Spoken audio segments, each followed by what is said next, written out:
Welcome, Steve. Neil, this is Steve. Anita.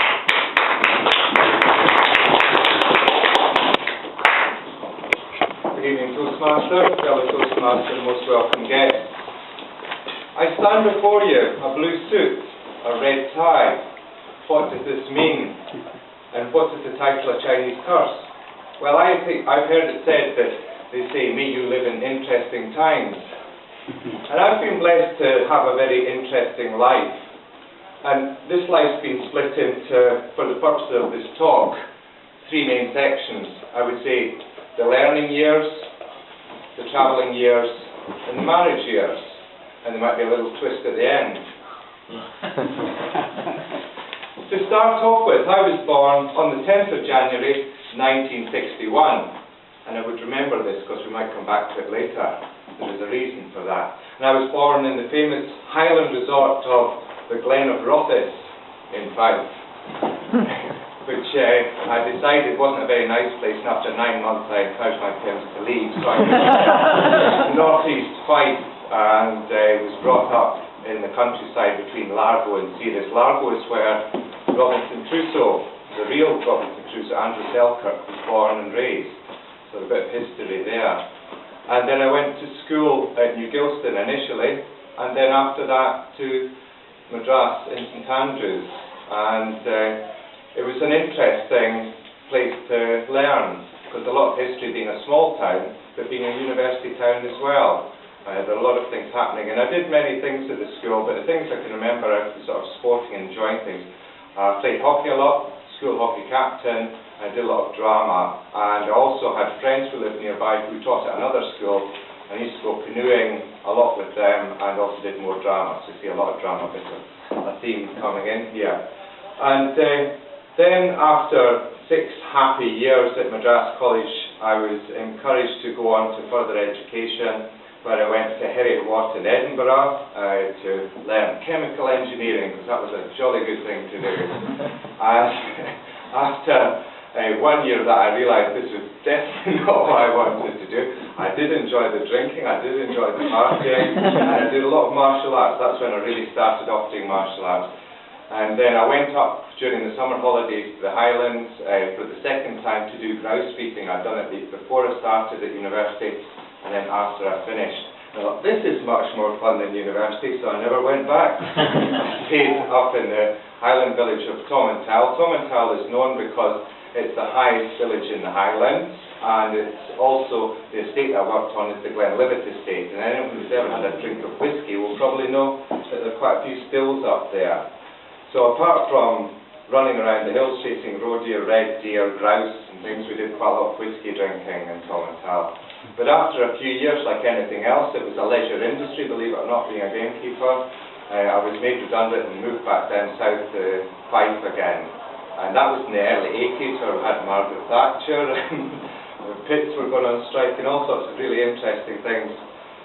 So I ended up being a steel erector, which I think is a great title for a job. I've even got a passport with it on it. And if you know the Cameron Toll shopping centre in Edinburgh, I did some of the steel work on that. So that's my claim to fame. You know, I could make a good joke about that, but I'll leave that for another time. I found during that time that this wasn't what I wanted to do. I didn't want to stay in Margaret Thatcher's Scotland, and I wanted to do something else. And I'd met 2 girls who'd lived next door to where I was living. One was French and one was German. And it was actually quite amusing because we became good friends, and we used to travel around a lot. And I went back up to Tomintoul, and they couldn't understand how I could have a German and a French girlfriend at the same time, which I didn't really, but I played up to it. However, I made my choice and ended up travelling to Germany in 1984. And I lived out there for 3.5 years, learned German, did some interesting things, worked in security and facilities management with the British Army, not as the Army, but on the civilian net. Learned German, then I got involved in international bus travel from Germany to the UK. And one of the reasons I got involved in that is I'd come back to Scotland on one of these buses for a family engagement, and then came back to Germany, and I met someone, and then I actually missed them going off, didn't get their address, and it was one of these things where I wrote to Radio Clyde from Germany and told them a story about meeting this person, they came back to me and actually said, yes, we'll broadcast that. I didn't hear anything. And then I got a postcard. And that'll come back to that later on. But then I had to travel through Europe, Southeast Asia to Australia. So I spent about a year out there, thoroughly enjoyed it, and I got into sales in Australia because my boss at the time, I was working in microfilming, unfortunately I had a heart attack, so I had to step in at that point.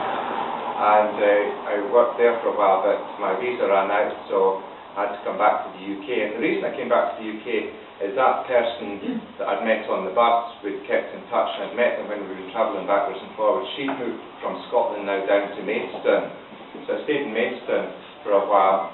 And then actually met my wife down in Maidstone, and met her there after being drawn there for another reason.